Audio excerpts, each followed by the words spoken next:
Canada was facing a massive housing crisis, similar to the one we're now in.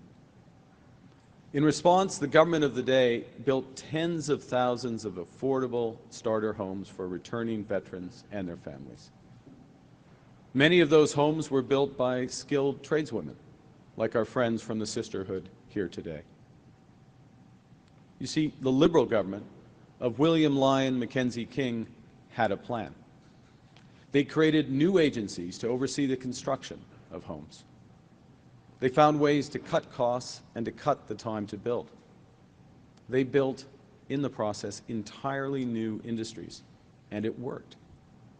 Canada built its way out of that crisis into post-war economic strength. Decades of rapid growth, decades of prosperity.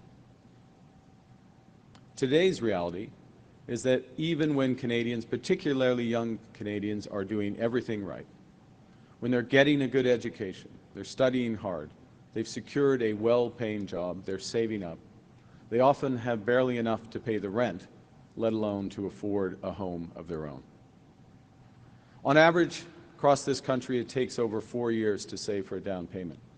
For first-time buyers, it's 6 years. In markets like Toronto, even longer.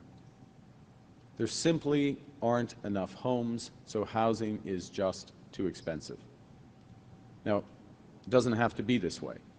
We have solved a housing crisis before in our past. We can solve the housing crisis now. It's time to build. And my government has a plan to do just that. We have the experience, much of it standing behind me, and we have the resolve to get this done. Today, I'm announcing that my new Liberal government is flipping the script on housing with a new approach to build faster, build smarter, and to build more affordably. Unlike Pierre Poilievre, who thinks slash and burn is the answer to every problem, we're going to address failures in the housing market head-on. And we're going to unleash the power of public-private cooperation at a scale not seen in generations. Our goal is to double the pace of housing construction to almost 500,000 new homes every single year. Homes you can afford to buy. Homes that are more sustainable and cost less to live in. Homes made right here with Canadian ingenuity, Canadian labor, Canadian products, including mass timber. The first part of our plan is to create an entirely new entity, Build Canada Homes, a lean, mission-driven organization that will do several things. First, it will act as a developer on new affordable housing projects. It will catalyze a new housing industry. It will provide financing for affordable home builders.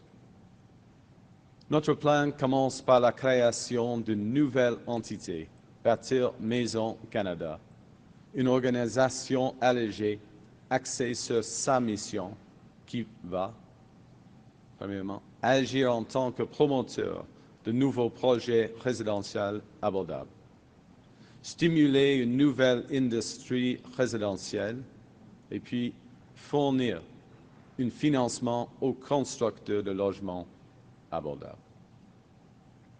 We're getting government back in the business of building affordable homes.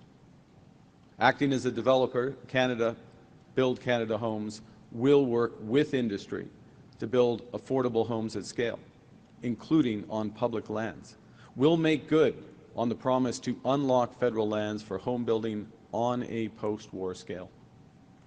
Build Canada Homes will also provide $10 billion of low-cost financing to builders to construct deeply affordable homes for those most in need, as well as housing for students and seniors.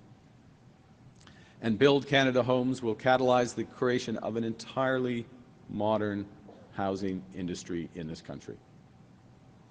We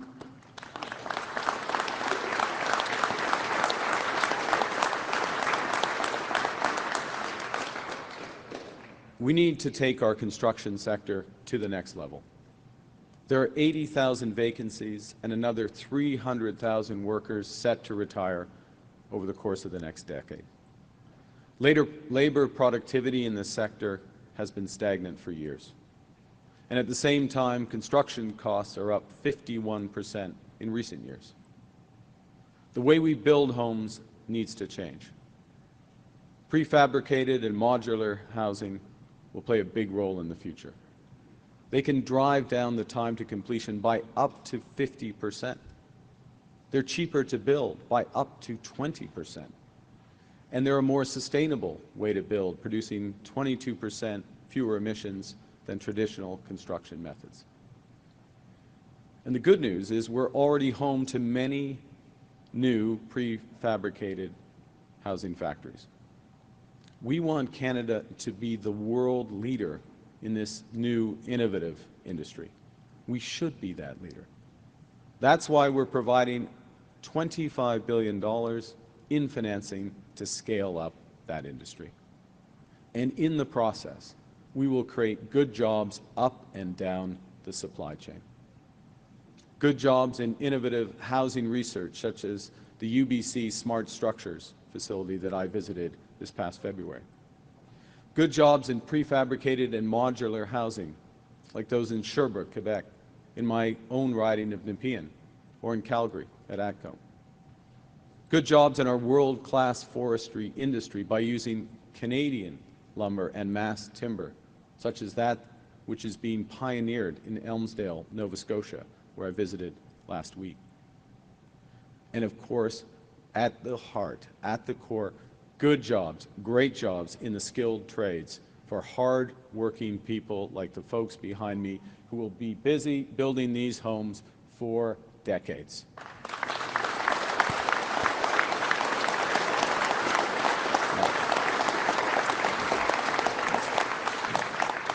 Build Canada Homes will build deeply affordable and middle-class housing, single-family homes, high-rise apartments, and everything in between. And on top of creating that entity, that new structure, Build Canada Homes, the second part of our plan is to drive growth by making the housing market itself work better. Taxes and regulations have been choking the industry and making it difficult, in some cases impossible, to build. Canadians are paying the price. That's why, for the next 5 years, my government will cut development charges, taxes on home building in half for all multi-unit housing.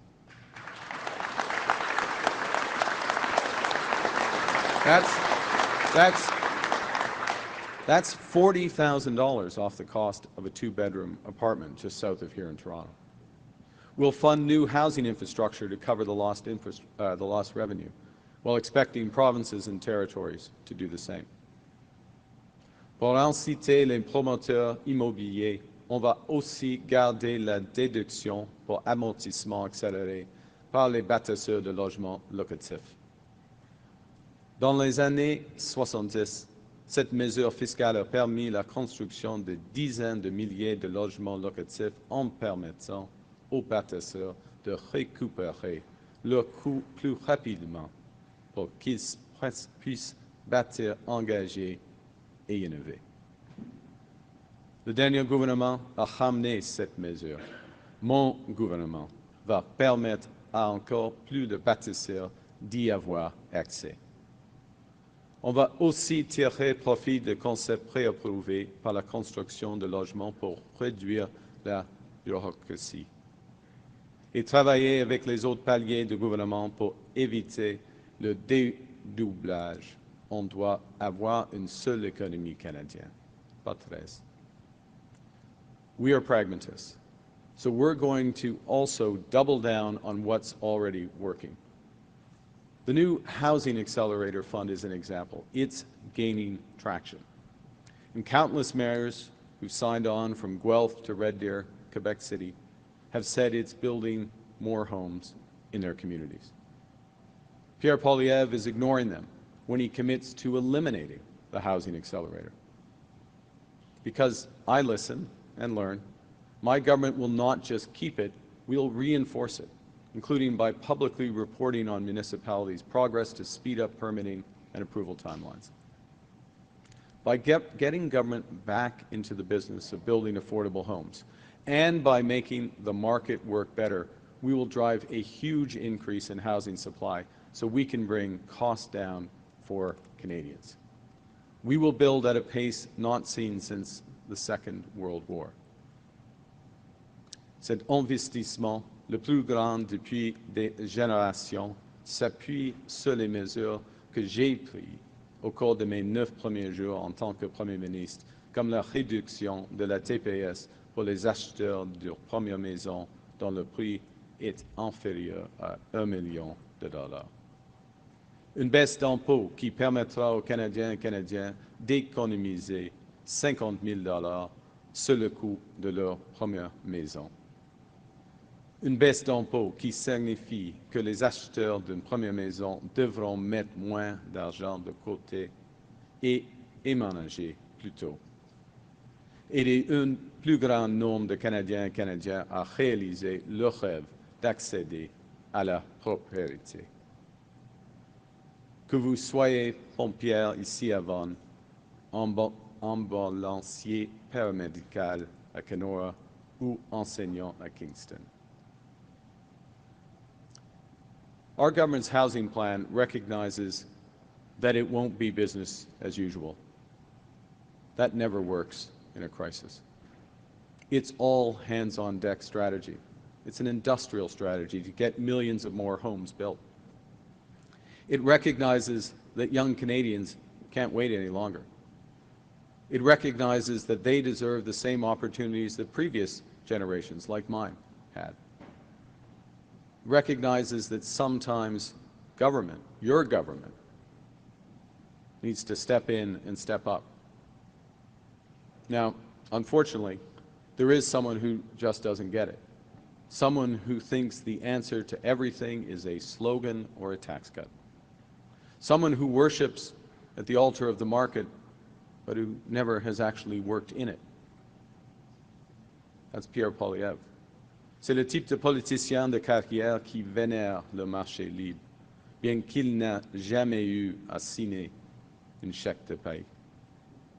En fait, Pierre Poilievre veut supprimer la politique de logement qui fonctionne, et laisser le marché faire le reste. Ce n'est pas de leadership, c'est de l'idéologie. C'est une idéologie qui ne comprend pas du tout le fonctionnement du marché. Now, unlike Mr. Poilievre, I've actually worked in the private sector. I know how the world works, and I know how it can be made to work better for everyone. I know, liberals know, that markets are the most powerful tools we've ever invented. They can help find solutions to our greatest problems. But we also know that markets can fall short, especially at times of great change. In Canada, we have a huge need for new housing.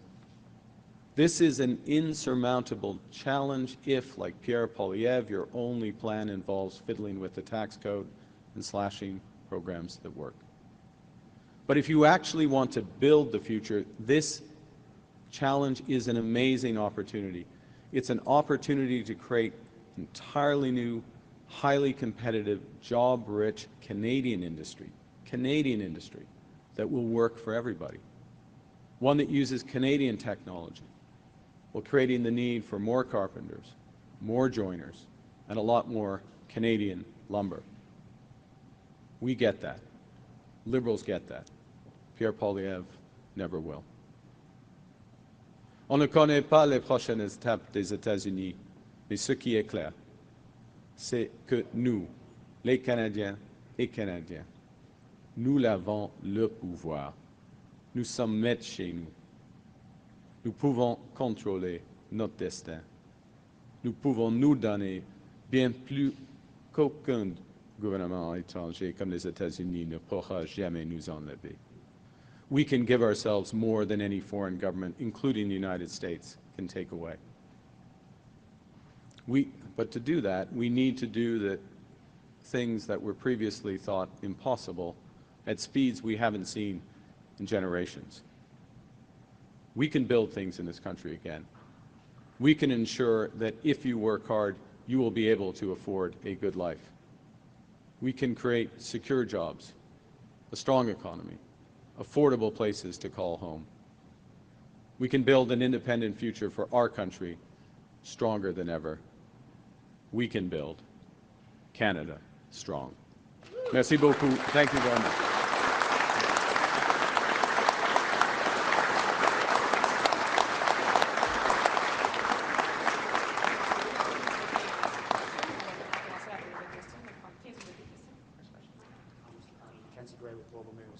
Paul Chang, one of your candidates in Markham, talked about turning over a conservative candidate to the Chinese consulate to receive a bounty placed on him by the Chinese Communist Party. Can you explain why you've not dropped him as a Liberal candidate? Thank you for the question. Look, the comments were deeply offensive. This is a terrible lapse of judgment by Mr. Chang. He has apologized for those comments.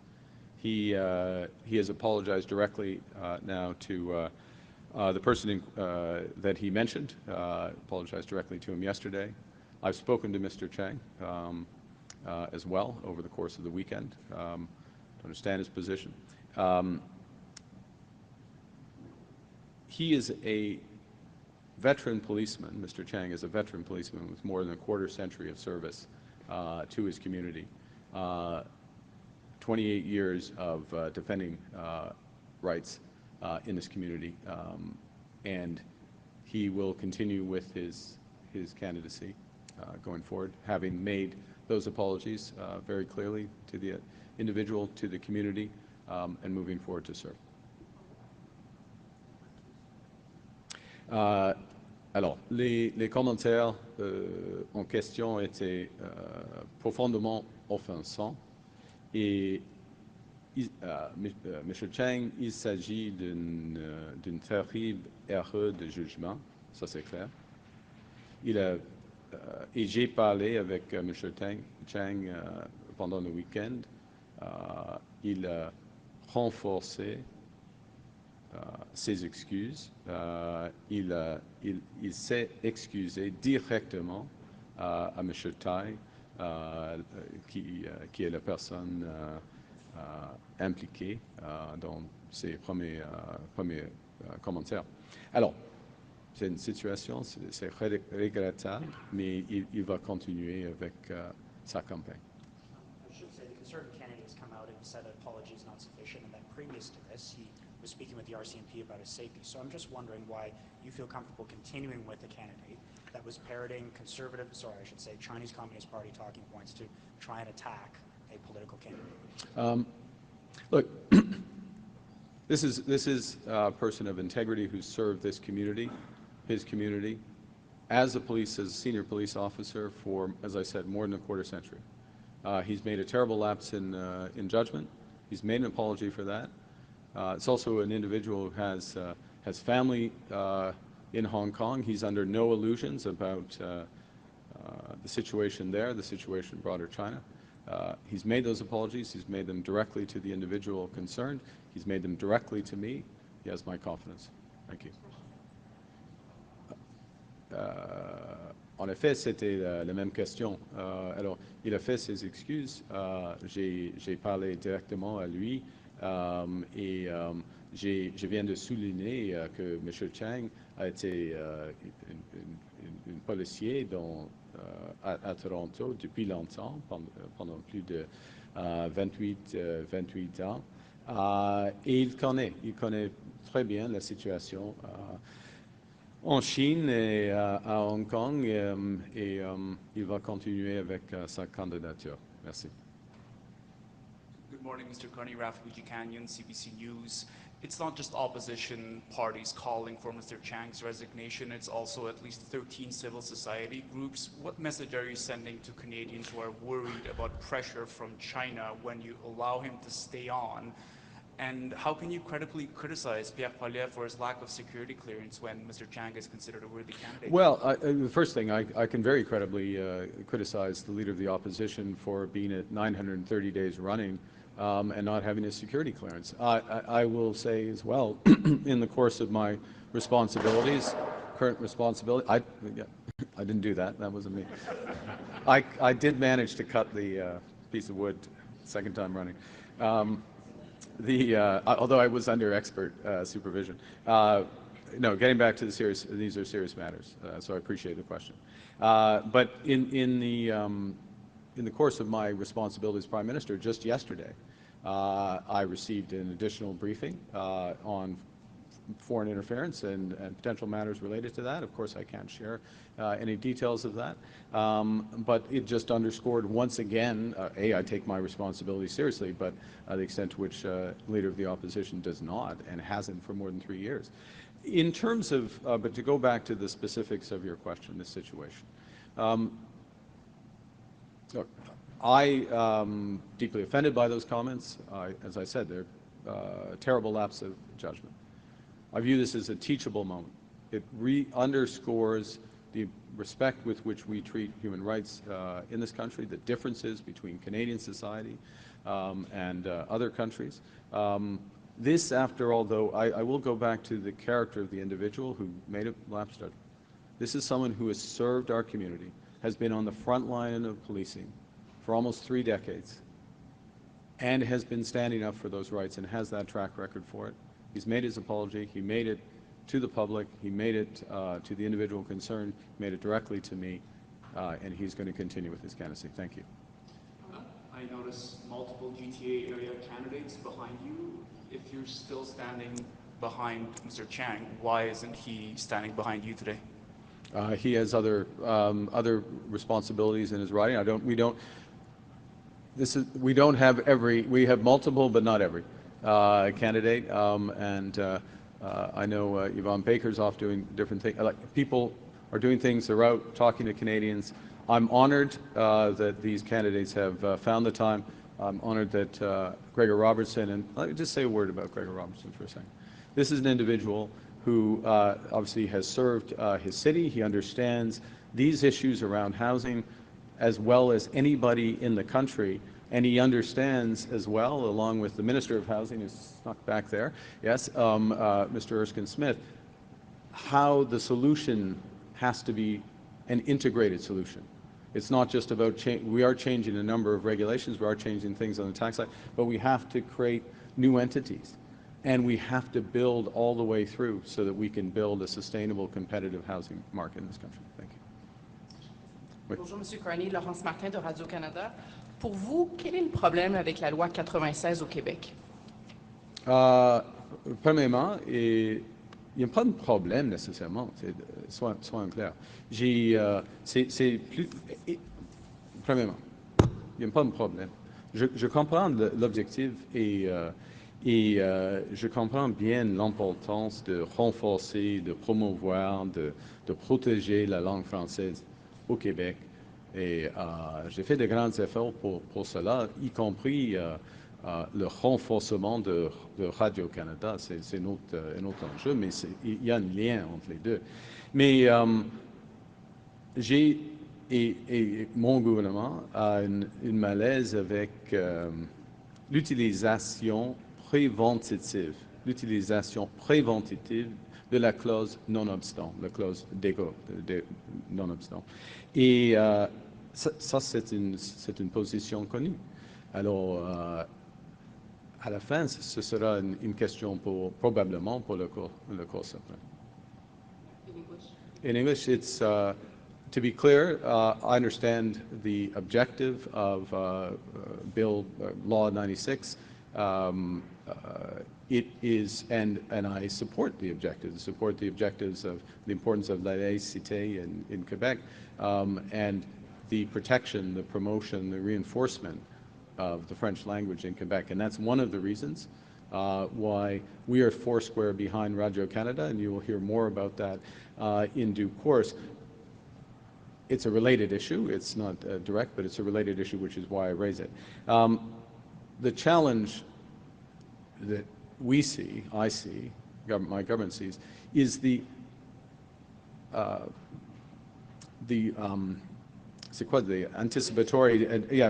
anticipatory use of the notwithstanding clause. So in other words, the Charter of Rights and Freedoms is suspended in anticipation That is, and that I have a problem with that in any circumstance, whether it's labor laws here in Ontario or whether it's in that circumstance. These should be judgments directly for the courts, and a sort of fundamental approach, which is in Canada, un droit est un droit est un droit, a right is a right is a right, and if governments are going to override those rights, perhaps for valid reasons and get a balanced right, it should be much clearer and not assumed away at the start. To just assume away the charter at the start is the challenge. So it's a structural, if I may, final point final, c'est un problème structurel avec l'approche, pas nécessairement la loi. Justement, parce que vous dites que vous êtes d'accord avec l'objectif général de renforcer le français, mais est-ce que dans la loi comme telle, dans son contenu, est-ce que vous êtes d'accord avec tout le contenu de la loi 96? C'est ce que vous nous dites? Je ne suis pas ni avocat, ni juge, ni expert constitutionnel. C'est une question constitutionnelle. Pour moi, c'est une question constitutionnelle. Mais le contenu de la loi, vous êtes d'accord? Je suis d'accord avec l'objectif. Judy Chin, CTV News. Mr. Carney, I'd like to press you a little bit more on Paul Chang. He lives in a riding that is 70% diverse, people of color. Half of that are people of Chinese ethnic origin, and of that population, about 20% are from mainland China. The question that people from Hong Kong have asked me to ask is whether or not you are putting appeal to those voters who may support the policies of China ahead of the democratic rights and safety of dissidents who have called Canada home, and mainly Hong Kong democracy activists who now live in Mr. Chang's riding. Absolutely not.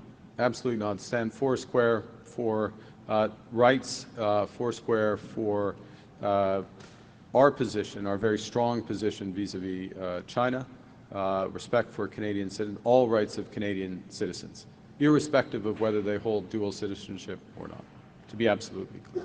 And Mr. Chang has long history of service to that community, history of protecting those rights. Mr. Chang is well aware of these issues, including having family in Hong Kong.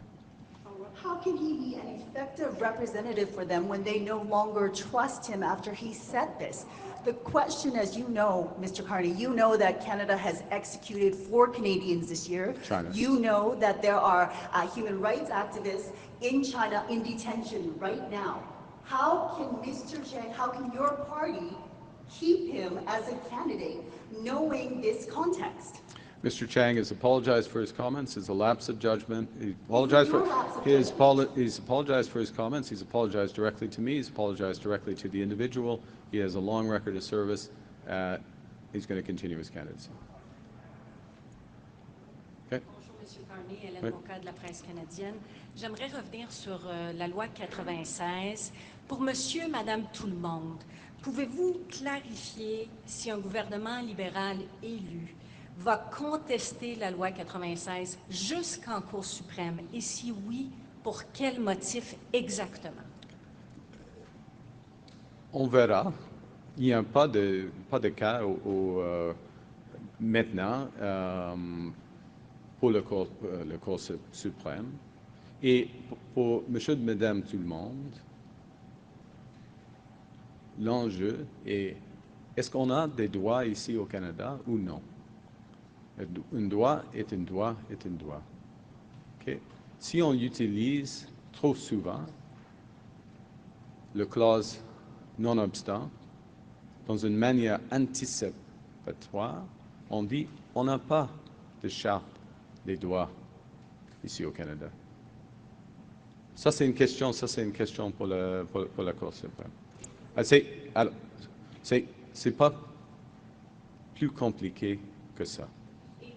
Vous avez dit souvent, on vous a entendu à plusieurs reprises dire que le français, c'est important pour vous.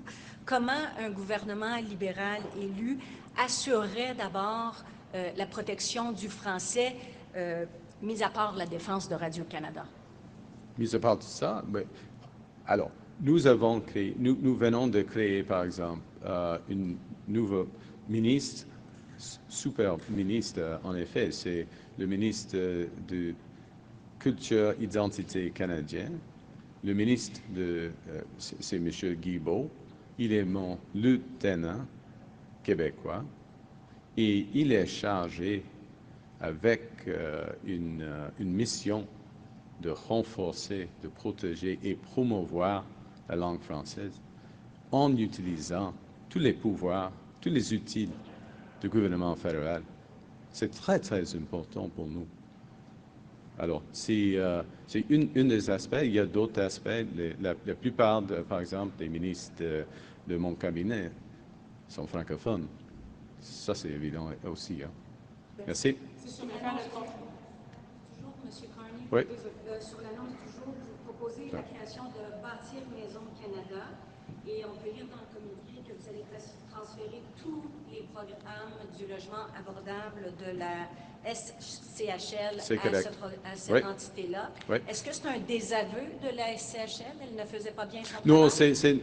merci pour votre question. Et c'est très important ici. Il faut avoir selon moi, si on a des grandes organisations comme le CHL, il faut être ciblé. Il faut être ciblé.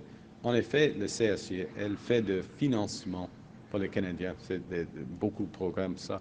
Mais ce n'est pas une entreprise qui peut développer des maisons. L'évidence est là. Alors, on doit créer une nouvelle entreprise et ramasser toutes les initiatives qui existent, mais qui ne fonctionnent pas très bien maintenant à CHL. Mais on ajoute, on change la taille d'ambition, on change les méthodes avec Bâtir Canada Maison. Et c'est un grand, grand changement. Point final, si je peux. L'ambition d'aujourd'hui, c'est de doubler le rythme de la construction de maisons. C'est à peu près 500 000 maisons par année. C'est incroyable. Et c'est la raison pour laquelle on a des travailleurs comme les mesdames et messieurs devant moi. C'est une grande occasion pour notre pays. Et c'est une occasion qui va bâtir une nouvelle économie sans regard des États-Unis. Ça, c'est bon. Merci beaucoup.